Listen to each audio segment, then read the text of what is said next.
Well, it's time now for our Africa Health Network report, and joining us now with new information on hepatitis is Africa 54's Linord Moudou. Hi, Linord. Hello, Dimi. Hello, everyone. Well, the World Health Organization says it is time to step up the war against hepatitis. Just in time for World Hepatitis Day on July 28th, WHO is urging African governments to tackle this silent epidemic with awareness, prevention, screening, and treatment programs. An estimated 1.4 million people worldwide are infected with hepatitis. You can get it from contaminated food and water, infected blood, and body fluids. The virus inflames the liver and leads to acute and chronic disease.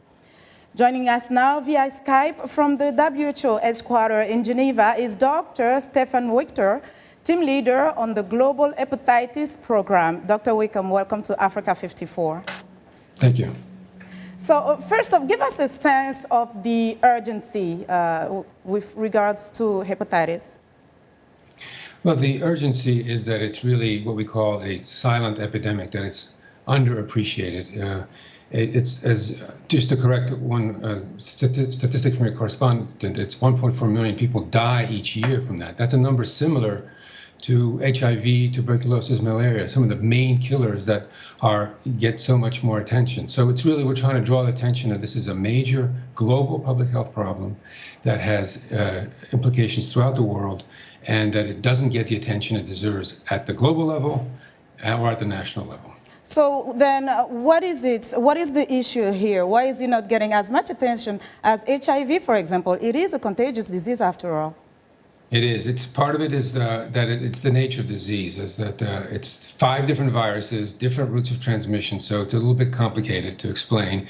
There can be decades from the time when somebody's infected to when they get the actual disease, which is usually liver cancer or cirrhosis. So during those decades, they feel fine. They don't have any symptoms. So it's difficult to really relate that cirrhosis and cancer that somebody gets when they're 50 or 60 to the infection they received as a child. So that's just some of the reasons.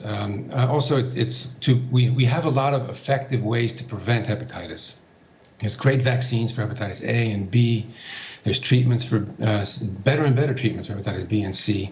We can screen blood samples, and so we can do things. But you have to get a lot of things right, and that's why we're really urging through this policy report to get countries to deal with it more seriously, to develop national plans, have coordinating bodies to really highlight the problem within a country. So when it comes to prevention, who should get vaccinated?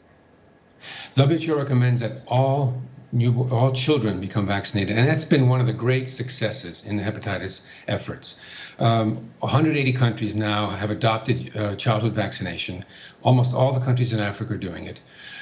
So we are seeing a steady, gradual decline in the number of new children who are infected.